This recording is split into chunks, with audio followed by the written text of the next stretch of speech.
This is the Outliers Edge podcast, where we champion the leaders who are shaping the next era of humanity by taking them to the edge of their comfort zone so that they can lead us to the edge of what's next.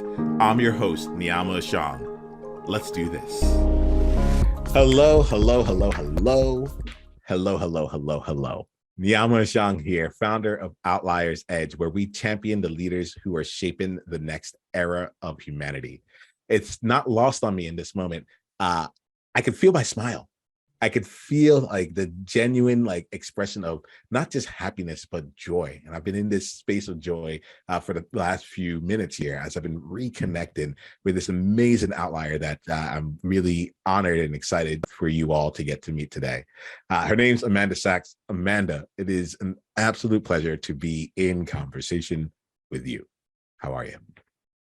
I'm doing really well, and I'm just loving talking to you, Niiamah. Yeah, it feels good. It feels good to be back in space with you. It feels really, really good. We are going to go and we're going to explore. We're going to have our conversation, however it ends up being. I think we're both like, oh, we don't really know where this is going to go, which is the beauty of it, right? This is not Outliers pre-planned path. That's not that. Mm-hmm. We have to be on the edge for us to be in alignment with it. I see you as a phenomenal outlier, someone who is dedicated to her work, who's dedicated to making an impact in the world, and it's positioned yourself to actually do so. It's not about lip service with you. Like you actually put yourself in positions to continue to have influence and to grow said influence. I also just think of you as, my experience of you is like, the two words that come to mind are radiant and grounded simultaneously, you know? Yes. It's almost like you're a tree in a forest to me. And it's like, you know exactly where you are. You're rooted, you're grounded, but you're not like, you're the tree that people come in to see, you know? And it's one of the defining characteristics of that forest there.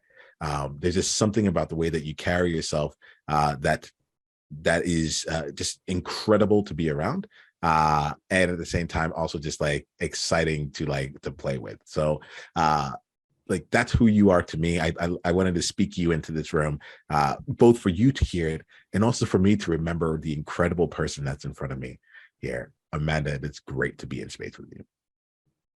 It's so good to be with you too. I missed your voice and I missed your smile. Thank you here. It's good to be back here. So let's do this. I'm sharing who you are to me.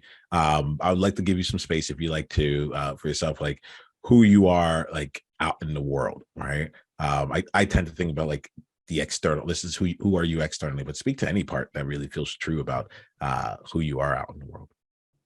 I am a happy person out in the world. I am weird and honest. I work in the climate policy field and try to bring creativity into the policymaking space. And I'm a seeker of joy and freedom in my day-to-day, and I put that first pretty selfishly in a way that I hope others can follow in their own pursuits. Okay, so you just said like one of my favorite words right now, selfish. And it's super interesting because like I'm always like, let's bring people together, let's do this here. And yet at the same time, I'm like why would selfish be so high on your list right now? And it's because I surround myself with people where when they are selfish, it's exactly what you said. Like I hope others can follow. It's like there's a benefit to you being selfish here. Tell me some of the things right now that you've been doing that have felt more on like the selfish part for you, whether or not it's been beneficial to anyone else. It's like some of the things that you're just like, yeah, this one felt good. So I went to a work party recently and I danced my ass off. Nice. Which felt selfish because I really, really wanted to. And so I think it's just putting freedom and joy first that makes me selfish. Yeah. Okay, we're gonna explore. We're gonna go into a number of these parts here, but I really appreciate just like how like the choice can happen at any moment, you know. Mm, And I'm hearing freedom for you, mhm. you know. Um, I made a video earlier today as I was sending a message to someone. I'm like, you're a complete badass, and like you don't have to take what's given to you, like, and then try and like justify making it right. You know, like you get to choose. Like, please choose to choose. And what I hear from you is that like you choose to choose. You're like, I want freedom. I want joy. Like, and this is like, I'm gonna go for it. I'm just gonna bring it into my world here. And pleasure too. Yeah. Tell me about pleasure, because that felt real. Well, I think in the spaces that I am typically in, my worlds are split between artists and policy wonks and or like organizers in the climate field.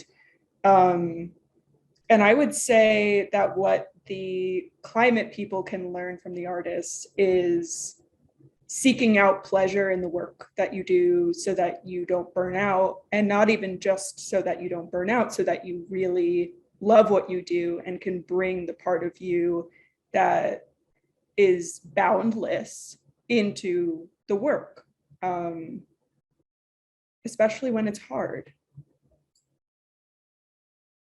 Oh, okay. I want everything you say, just like it's like a wonderful seed to like to jump through. So I'm like, there's three different places I would like to explore. What would you say on the other side? Let me check this here. So you have something from the artist that you would bring into from the policy side. What's something from the policy side they would bring in? They would say for the artist.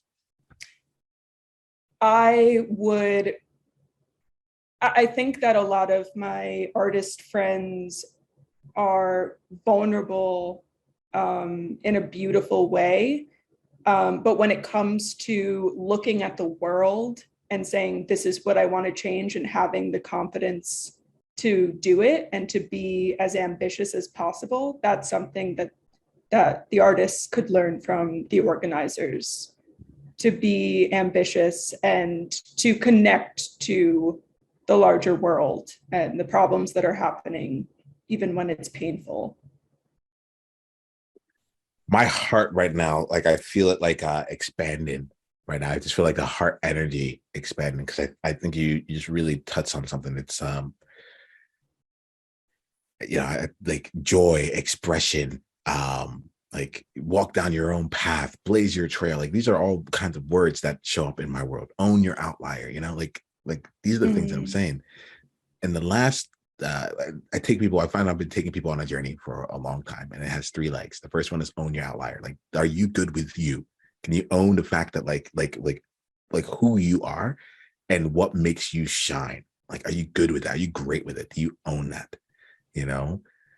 Then the next one is blaze your trail.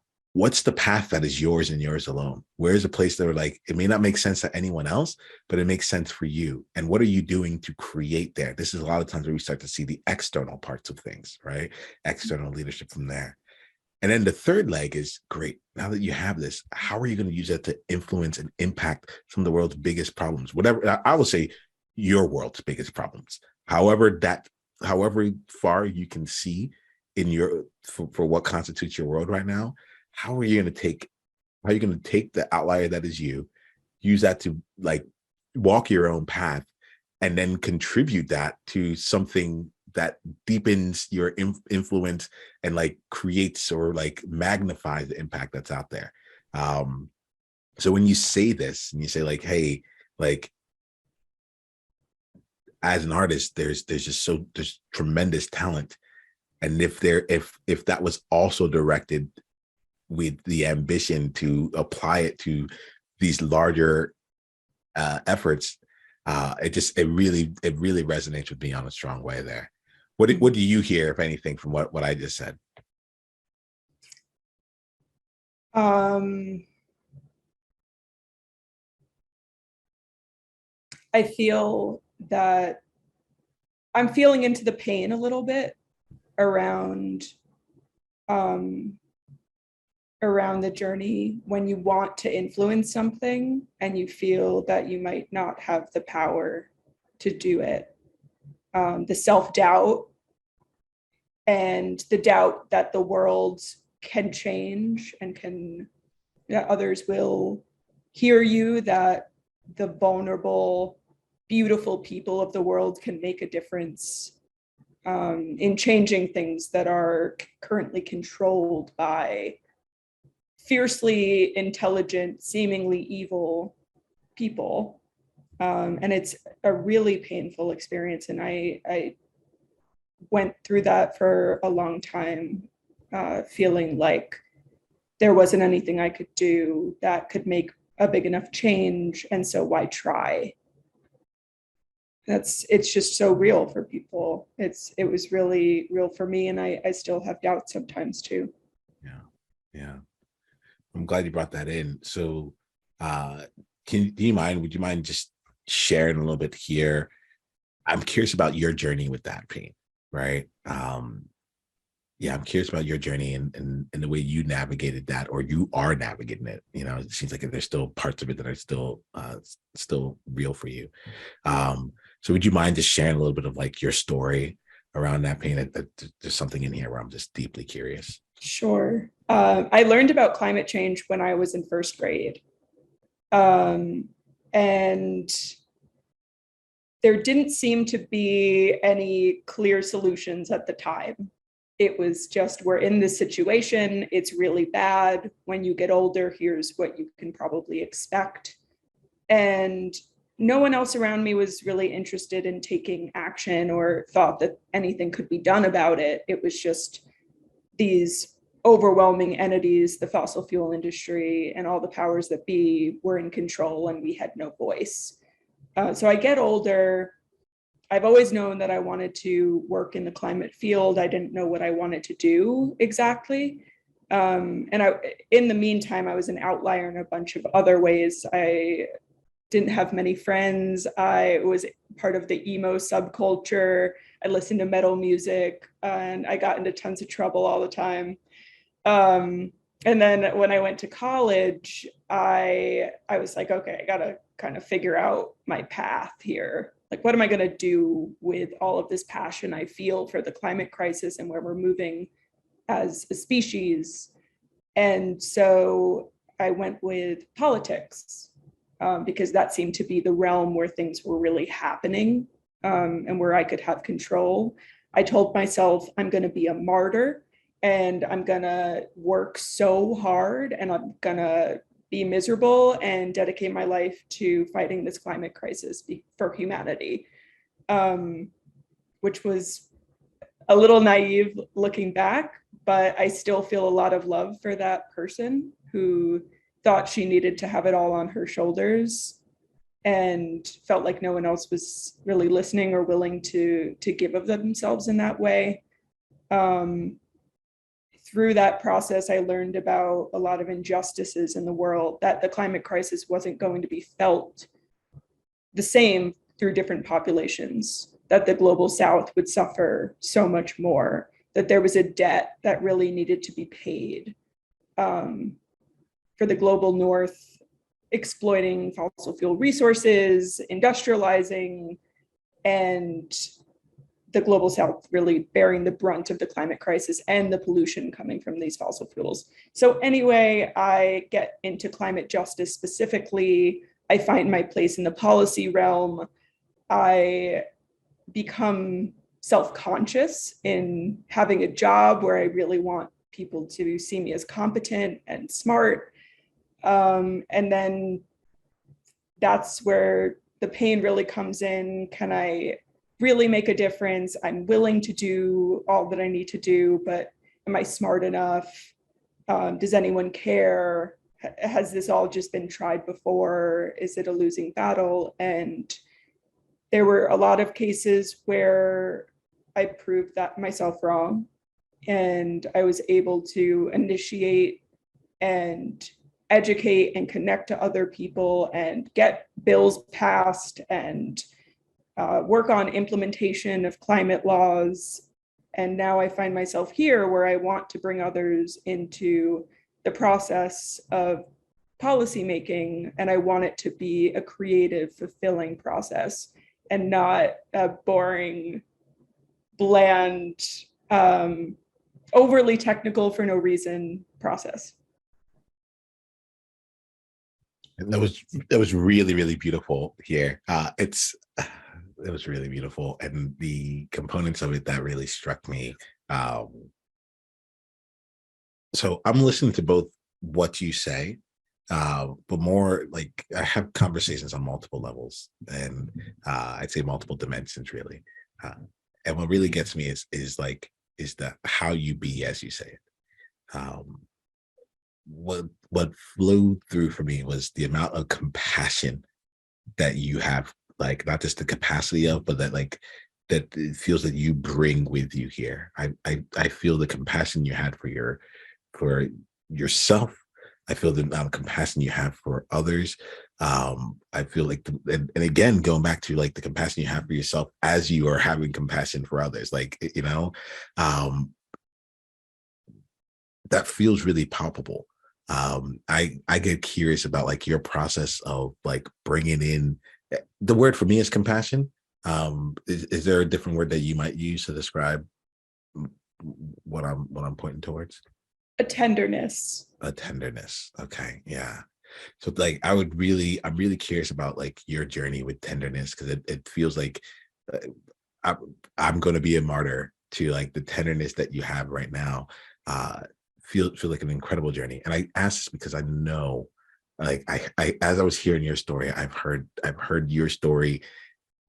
I've heard the beginning parts of your story for people who are like so many times, but they don't necessarily they haven't gone on that tenderness journey, or whatever the equivalent of a tenderness journey would be for them, to hold both, to be both, to go from the same person that said, I'm going to be a martyr, started out our conversation with the word selfishness, selfish. I was like, how awesome, how purely awesome. So would you mind sharing a bit about like the tenderness journey here to the best that to whatever ability you have a capacity to in this moment? Yeah, I've witnessed a lot through my life, people avoiding feelings and myself finding ways to avoid feeling things. But I've been lucky enough I was raised by a therapist. My mom's a therapist. My grandma was a social worker for people with special needs, and my sister's now a therapist. So like the people who were really integral to my life were always encouraging me to feel my feelings, as annoying as it was, and as much as I didn't want to feel them. And I think I just gave up the fight of resisting feeling, and allowing myself to feel despair and grief and anger, frustration, jealousy, all of these unwelcome feelings. Allowing myself to actually feel them freed me and allowed me to develop greater joy, and also just be more resilient to other sensations that might come my way in work, in my personal life. So the tenderness was something I avoided for a long time. I wanted to be really tough, and I wanted people to know they couldn't fuck with me. So I had an exterior, and I just kind of peeled away at it intentionally when I realized that it didn't serve me anymore, and that it was possible to peel away at it and discover that really mushy, warm inside. And it didn't make me weak, and it didn't mean that other people could take advantage of me. There is an integrity to being able to hold that and say, this is who I am, and I can still, I don't just have to be one thing. This doesn't mean I'm just soft. I'm all sorts of things. I'm a dynamic person. Yeah, that's like the things in my mind. I'm like, and that's what makes you dangerous, right? Like that's like it's So dangerous. yeah. So like you just don't know because you have like, and that's why I'm using words. I'm recognizing as we're talking, I'm listening to myself, right? I'm present with you, and then what I appreciate in this conversation, we're both paying attention to what's happening on the inside as well, right? It's not just what we're hearing, but we're like, okay, this is what I'm feeling, so I'm taking in. This is what's happening in my body, you know. So I'm present with you, and I'm allowing that to just come out, and then I'm hearing myself, and I'm like, this is really interesting. That like this is the track that is like most alive in me right now. And I'm noticing the words that I'm using, like things like capacity. I talked about you as like a tree in a forest. It's not like I didn't think about it. I saw you, and this is like that was my truth there. But when you talk about allowing allowing yourself to feel the feelings and like how that has grown you in ways you talked about, like being like more resilient to other things coming through. I was like, oh, that's why I feel the tree.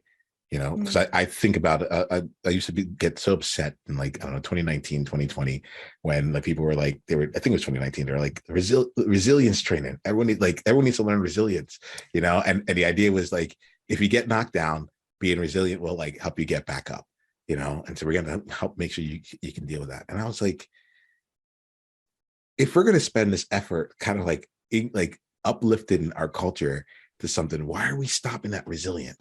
Right? Like, why don't we get to like, there's got to be more, like, why don't we stop? Like, why aren't we at like resolute, like, or like, that's the word that I ended up coming with. I didn't have the word for a while, but like, it's a lot of the words I use now, where it's like, how do we help it so that people don't get knocked down? Doesn't mean they don't get like, they don't falter. Doesn't mean like this year, but like when adversity is coming towards them, how do we help them have the capacity to like be with it, to stand with it, to maybe bend, to maybe sway? Like, it's not, we're not saying be real with it, but like, why aren't we teaching that? I'm seeing some nod and some movement from you. Tell me what's coming up for you. Yeah, I absolutely felt the need to use the word resilient in my life, in my practice, and my growth. But there is something beyond just being resilient. You want to thrive. You want to come back stronger. And then something came to me. I thought of the book Things Fall Apart, because there's this image in my head of the roots coming undone and the tree just falling down. And things do come undone. People come undone, and it's hard to see, but we need to be there for ourselves and hold ourselves. And sometimes it's holding that inner child, and sometimes it's holding the person going through it right now.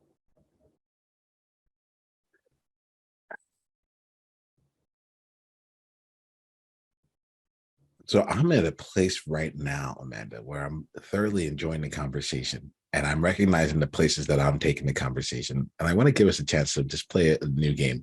And this game, we'll call it, Where Should We Go?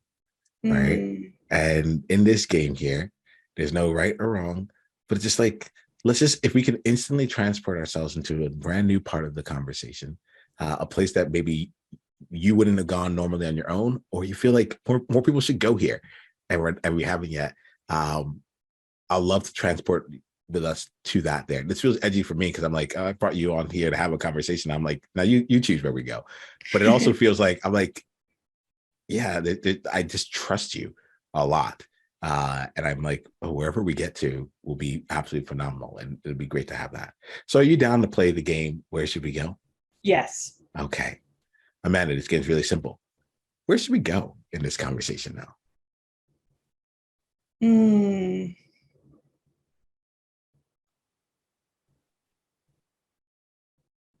Literature just came to mind. Yeah. Tell me more. What's flowing through you around literature?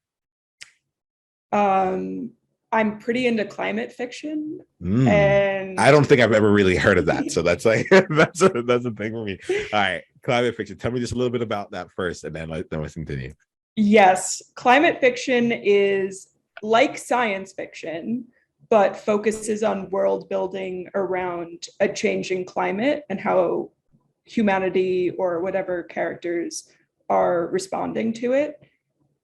So there are some pretty foundational authors like Octavia Butler who have been focused on this for a while.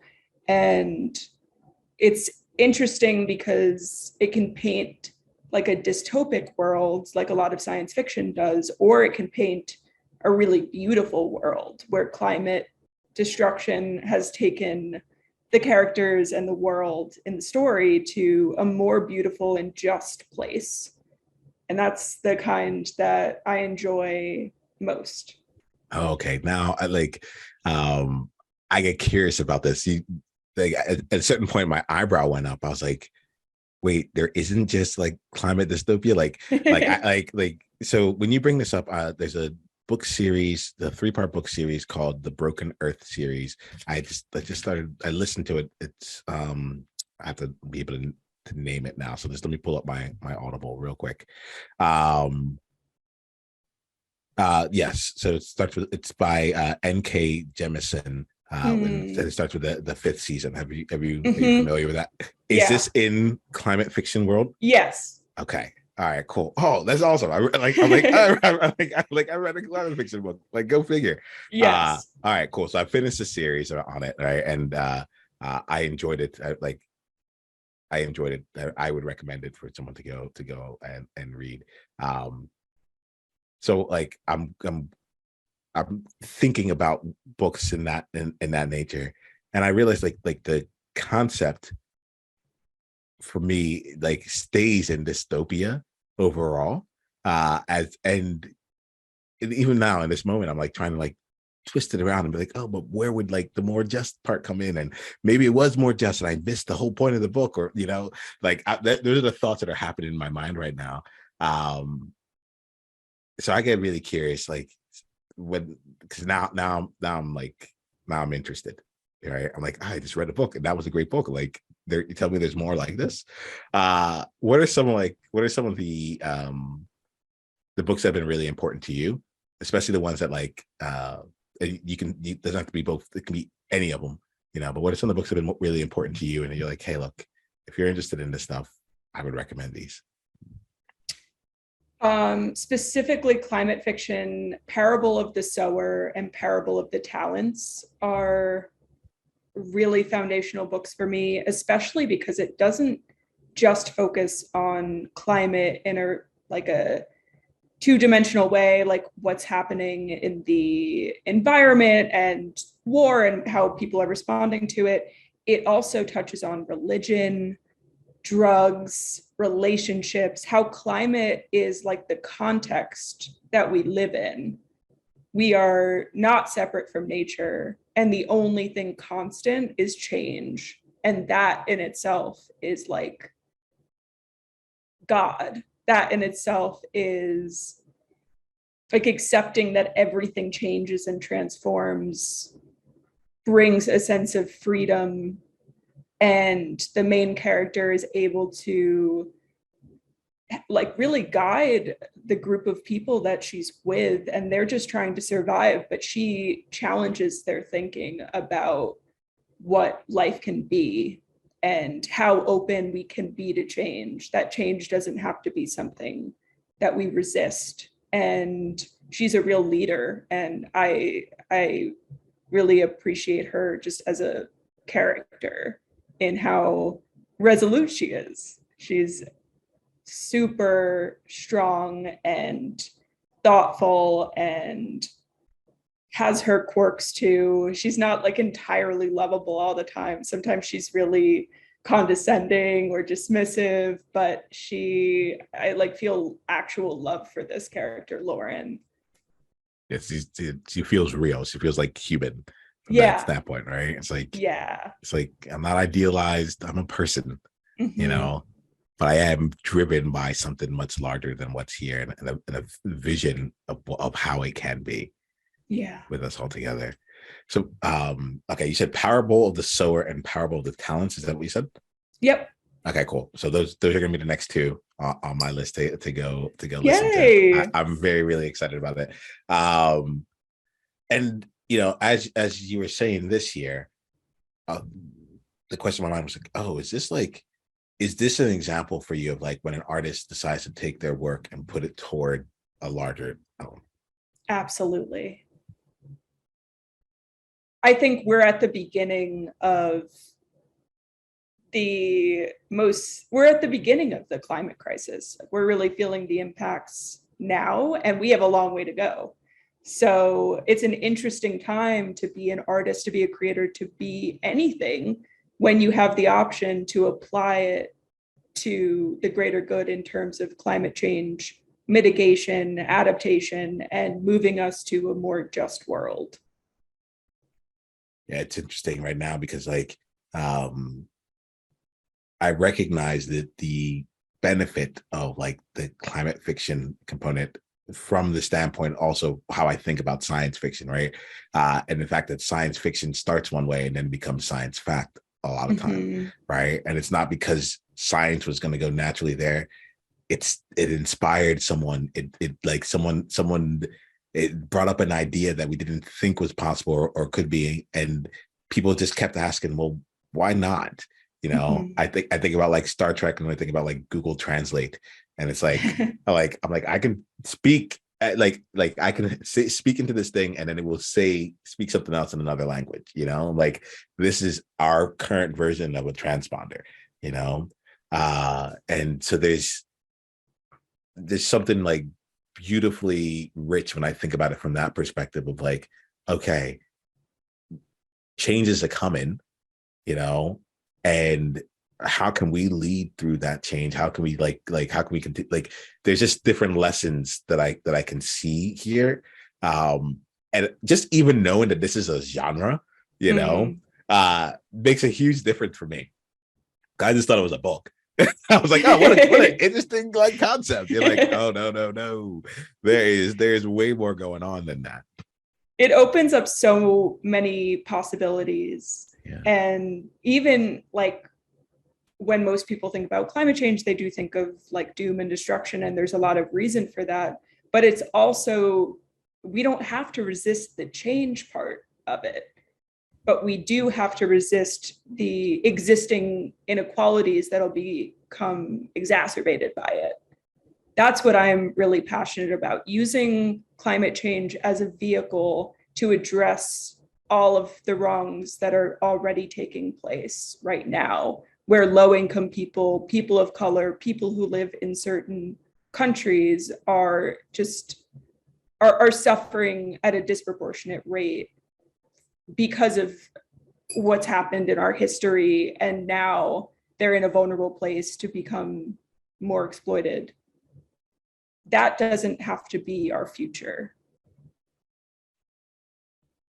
And policy is such an important vehicle, even more than the physical science of mitigating climate change. The biggest factor in what our future looks like in terms of climate change is policy. If we protect our people with good policy, if we support them financially as things fall apart, we will build more just societies, and we will find ourselves in a better situation than we're in right now.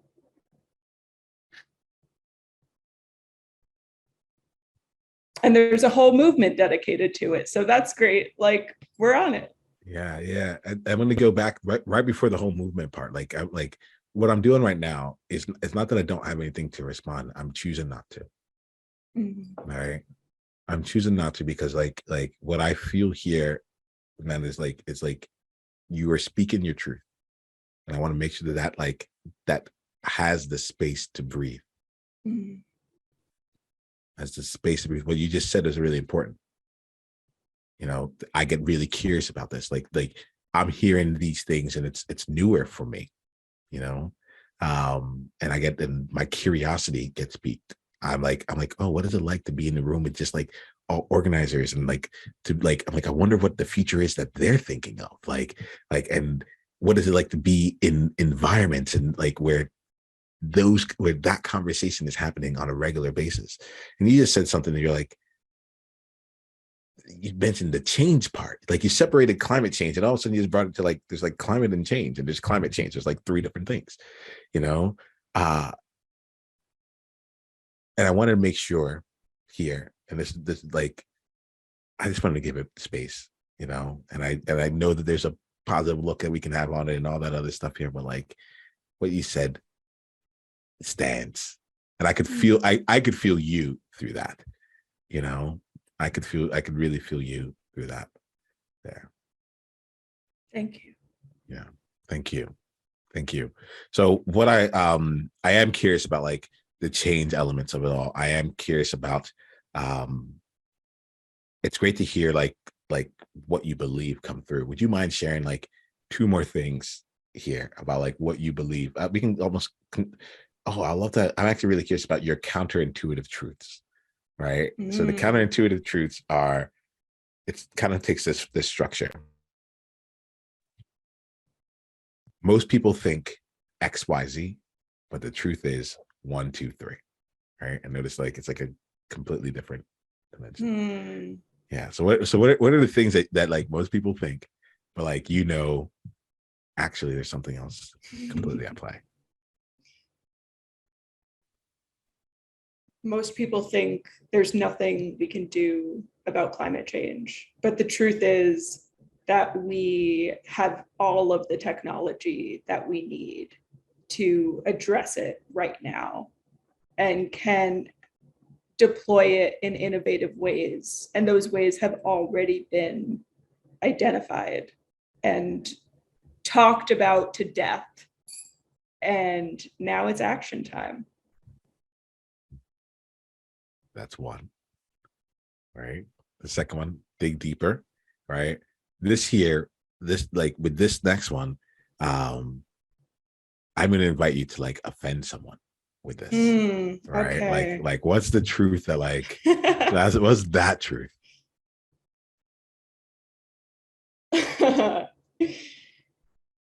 Most people think that and I really do want to offend someone with this. I can tell. I can tell. Don't worry. Most people think that they have to be in control and use their intellect to make change. But the truth is, they have to learn to relinquish control. And they need to be more intuitive.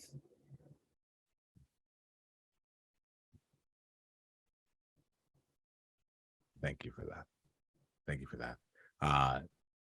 That was my intuition right there, because I'm like, this, like Amanda's starting to speak truth here, you know, like and it, like I said, like very dangerous. Like you can play it all. We can jump from like climate fiction to like powerful truths about like what's available for us and how we can move through.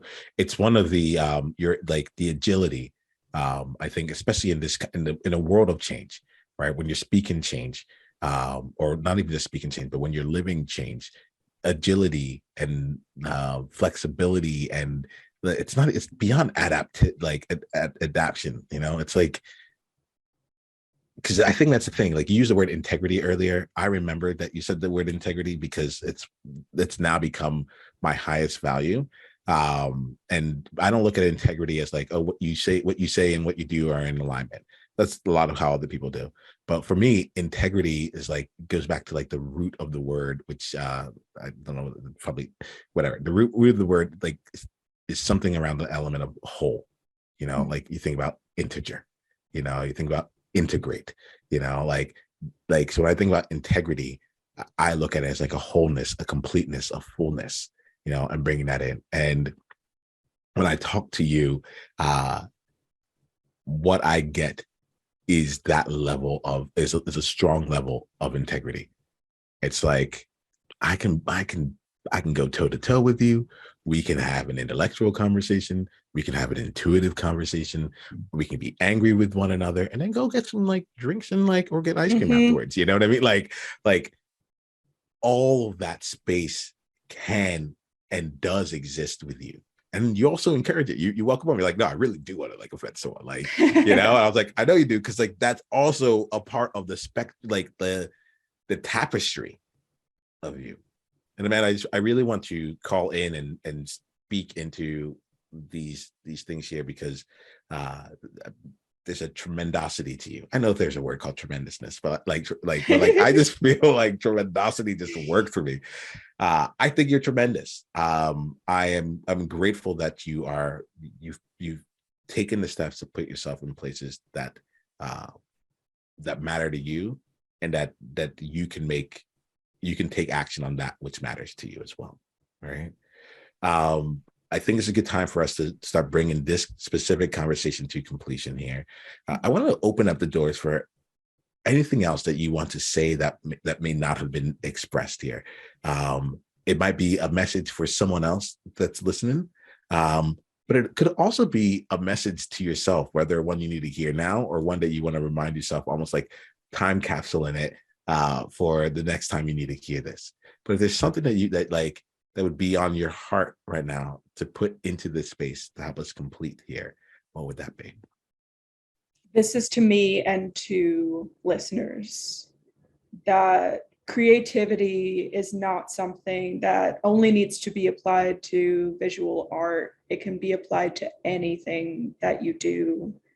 And our lives and decisions and behaviors and feelings don't need to depend on other people's energetic permission.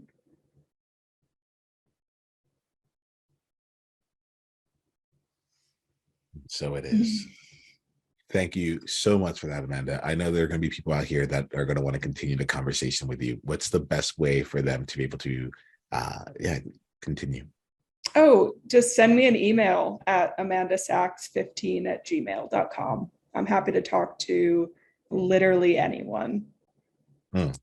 This sounds good. I got to say, like, as you're talking, like, you just open up a whole new world to me. I forgot. Just the impact of this conversation on me is everything that happened in this conversation, but also a whole part of me, I forgot what it was like to like be surprised and find new worlds again. I'm like climate fiction and someone who like really understands this and you're not one dimensional about it, you know, like, and that to me is, I'm like, oh, I can do, like, that's a path that I would take. That's a cool path, you know, like, yeah, I don't know if I'll write policy, you know, then again, I'm like, I have aspirations of things. So I'm like, who knows, you know, but I'm like, there's a spot, this is far larger. There's far more space than I had actually thought. And some of that's just interesting. We need so many more people, and we need you specifically. So when you're down, there's going to be like 50 hands like reaching to grab you. Like we're really thirsty for this. We really need just the best people. Well, I'm willing to give my best to anything. And when I give my best, what I really mean is I'm willing to give my all. And that's it, right? That fullness and completeness there. So let's complete this conversation here. I am at some point, I'm like, oh, in my mind, like a climate festival, like there's something that's going on where it's just like the celebration and the there's something here. I'm thinking, are there musicians that do like climate music? Are there artists that do like, I'm like, there's this whole genre. And if it's happening in literature, it's probably happening all around arts and culture. And I just totally didn't know, you know? It really is. Yeah. Okay. So you piqued my interest. I'll definitely say that. And I'm really curious to explore. Hey, thank you again, Amanda. I'm looking forward to, like, we've opened up a conversation here, and that to me is absolutely fantastic. Thank you for being you. Thank you for bringing your gifts and talents to what it is that you do, and thank you for growing in your capacity to be with so much. it shows, and it's amazing to be with. I appreciate you. Thank you. I appreciate you too. We're just getting started. Take 10 seconds to think about your greatest insight from today's conversation. And if you're ready to go and bring this to a deeper, more applicable level for you, come and join us in an upcoming masterclass. Go to outliersedge.com/masterclass to be coached live and to bring your aspirations, your goals, and your challenges and have them handled in real time. This is high flame, high impact, high transformation. Go to outliersedge.com/masterclass and come experience your next level of leadership.